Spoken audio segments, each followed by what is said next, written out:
Good afternoon, everyone. Will DuPree here in the KXAN live studio. We want to wait for just a few moments so we can build up some viewers, but we do want to tell you all about what we're going to highlight today. Over the past few weeks, you may have seen it when you were watching KXAN or logging onto our website, kxan.com.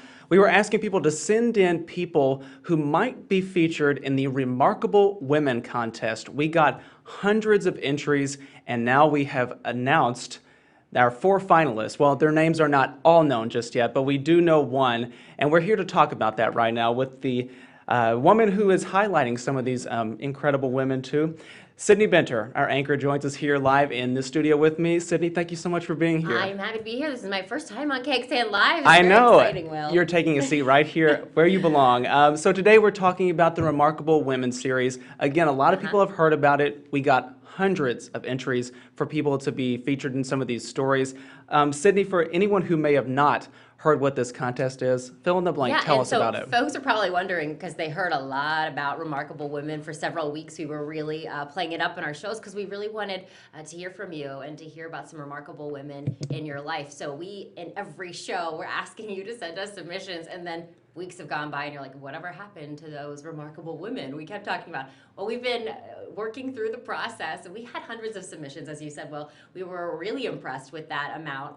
It took a long time then to go through all of the submissions that we had.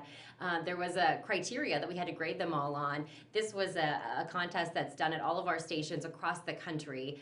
We were charged with finding 4 finalists, and then the winner of our local Remarkable Women contest is going to fly to New York City and will be at a taping of the Mel Robbins show.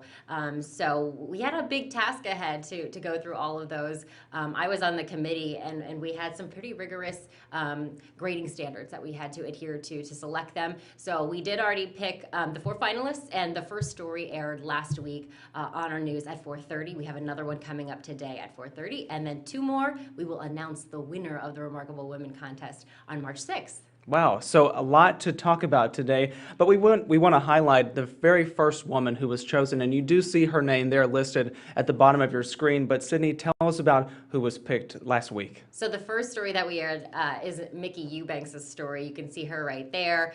Micki, if it weren't for her husband, Dwayne, who submitted her, and for all of the folks who submitted people in their lives, we would never have been able to tell her story, because she is the most modest, humble person. She was very uncomfortable about the whole thing because she just doesn't, she's not somebody to own up to all of her success, and she's just so modest. And I'm like, you have done so much, Micki, please tell us about it. And actually, after our first interview with her, I had to reach out to her husband, and I said, you know what? You're probably better to talk about your wife than she is, because I wasn't getting a whole lot of, she's accomplished so much. You will see it in just a bit in the story that we did with Micki. But she's essentially had like 3 careers. Her first in the military. She is very active in service organizations. She's just really a remarkable woman, go figure. Yeah. And I had a hard time getting her to tell us about how remarkable she was, so I enlisted the help of her husband and her son, actually, who helped us tell their story. So maybe the really great part about this, because a lot of these women, we may not have ever heard of their accomplishments because they're not wanting to talk about them necessarily. And rightfully so. I mean, they're just doing wonderful things, but they deserve the attention, and that's what the whole point of this whole series is here at KXAN. Yeah, and that was what was exciting, is because we know there are so many remarkable women in our community, and inspiring women who don't always make it onto the news, and they deserve the spotlight just as much as everyone else. So we were happy to be able to shine a light on some of these women for you with the series. All right. Well, I think that should lend right itself into airing your story that aired just last week. And so if you guys want to stick around for just a moment, we're going to air Sydney's story about Micki Eubanks, who was chosen as our very first finalist in the Remarkable Women contest. So please enjoy this story. I really liked it. It was wonderful, like, finding out about her and just about everything she's done with her life. Incredible. It was hard for me to fit it in the, we have some time constraints in TV. And so she's, has a lot of things under her belt. It was hard for me to do that in, I think it was 3 minutes or so. Well, it's a good job. So everyone, here's the story that Sydney put together about Micki Eubanks, our very first finalist in the Remarkable Women contest. Everybody enjoy. Saving for retirement is not that fun. Micki Eubanks is more than capable of teaching her students at Stony Point High School about saving for retirement. We're going to need about 80% of our income when we retire. But actually being retired, that's not a concept she fully embraces. Unless this is what retirement looks like to you. Or maybe this. I have a lot of energy, and I like to be productive. I mean, it's kind of that simple. As Micki showed us, there's plenty to do when she gets home from school. Teaching is her current day job. Prior to that, she worked at Cisco for more than a decade. That's after she retired from the U.S. Marine Corps, having served 23 years. You know, it's not altruistic all the time. You know, I love the Marine Corps. I mean, there were certain parts of it that I didn't like a lot. I didn't like family separation, which we had quite a bit of. Job number one, mother of four, alongside her husband, who was also an active duty Marine. It wasn't easy. Say goodbye to all your friends and go to a new, strange place where you know no one and have to start that process all over again. It can be intimidating, but she helped all of us, you know, make that transition seamless. That's something moms have a knack for. Micki just did it wearing a military uniform. I've had a couple of cool jobs. I was the personal secretary for the Commandant of the Marine Corps, so I worked in the Pentagon for a few years. She won't take credit for a lot of the things that she's, that she should take credit for. Like the Bronze Star she somehow neglected to mention when I asked about her military career. Essentially doing a really good job in a combat zone. You did a really good job I did a really good job. Good job. Thank you. I did my job. I don't know how awesome it was. She's an instructor of water survival. Only 9 graduated, and she was the only woman. She open ocean swims and triathlons and marathons, and you know, she's an extreme hiker to this day. Of all she's accomplished, she's most proud of the work that doesn't come with a paycheck. She and a friend founded the Pflugerville Farmers Market in 2008, and she volunteers weekly for horse-empowered learning programs. Well, I've seen the changes in children's lives that are just mind-blowing, you know, and it's all through this connection with the horse. She has the spirit of a Marine and the heart of a truly remarkable woman. She is, intense, does all these incredible physical things, but she's still, very compassionate, a mother, a wife. She's got so many boxes that, are so fully checked. It's wild, it's inspiring.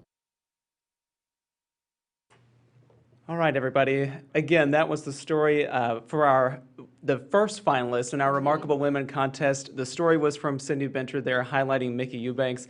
Cindy, again, just touching on so much of her career and her life and all the things that she's been involved with and helped start.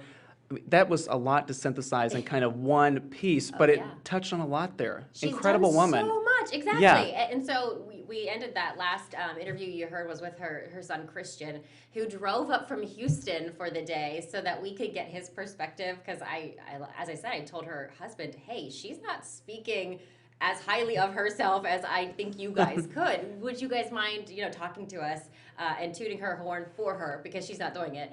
And so, thank you to Christian for driving up from Houston. But what's even more incredible, Christian is the only one of her children who's not hasn't served in the military. Oh, wow. He serves in many different ways. He works for the TCEQ, so he's still doing public service. Sure. But she has 3 other children. She's a mom of 4, and one of them was in the Army, and then 2 of them are active duty currently.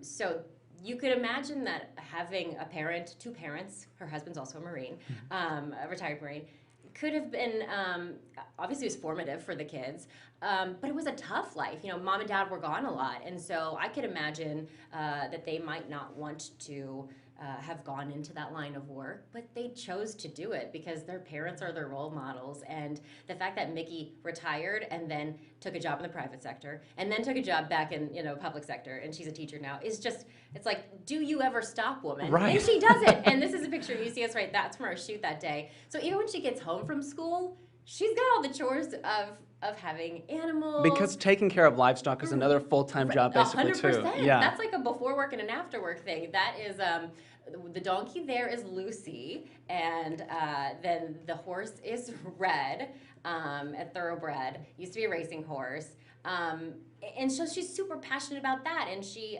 volunteers for an equine therapy organization in town. She does that 1 day a week. So she's just got so many facets to her, and the fact that I had to dig for that. She wasn't just going to put it out there, which is what we want to do with this series, is to just spotlight people who are doing great work. Hopefully you feel inspired by it. I know I was. Gosh, I felt like, man, I got a long list of things I need to accomplish. If she had done all of that already, and shows no sign of slowing down. She's still very active.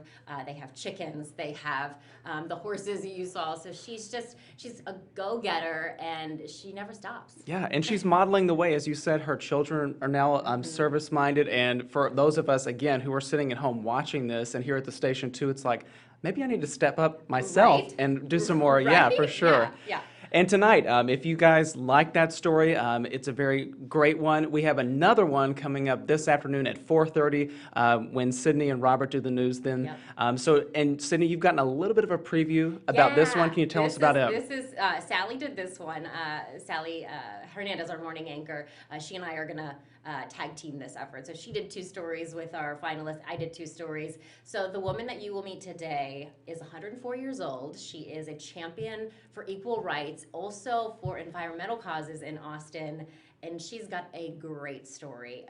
You're going to want to see that. It's at 4:30 on KXAN. Again, everybody wants to tune in for this. I cannot wait to see this. I have not gotten to see it yet, so I'll be tuning in with everybody at home as well. Well, again, Sydney Benter, our evening anchor, is joining us here. We're talking about our Remarkable Women series. Sydney, there's going to be several of these stories, once again, if people miss this, coming up for the weeks ahead. In the weeks ahead, yeah. So we picked 4 finalists. So we had one story that aired last week. Then we have one today. We have 2 more. I already shot the interview with our next remarkable woman, and I'm working on that one for next week. And then we have the finalist being the winner of the series being announced on the 6th of March. And again, that person gets to go to New York City and go to a taping of Mel Robbins' show. So we really wanted to have a big reward for that person. Hard to pick 4, and then now to narrow it down to just 1. Difficult. Yeah. Oh yeah. You have no idea. We went back and forth, but like I said, there was a grading system, and so we just stuck with that, and we had to tally everything up. But I had to take a day, an evening off of the set to go through all of the entries. Yeah. So thank you, KXAN viewers. It's so wonderful to hear that we have that many people in our community that are doing such great work, and we got some story ideas from them. I mean, people who were doing things in our community that we had no idea about. So we really appreciate all those submissions we got. And again, this is why we do it. Yes. Sydney, thank you for joining us. I know you got to get ready for the show. So everybody tune in at 4:30. Sydney will have and introduce the next story in our series here. So thank you once again. Yeah, thanks, Will. And all right, thank you everybody for watching. We're going to pull down our stream right now. You can tune in at 4:30 for the KXAN newscast, and we'll see you back here another time. Have a great one, everybody.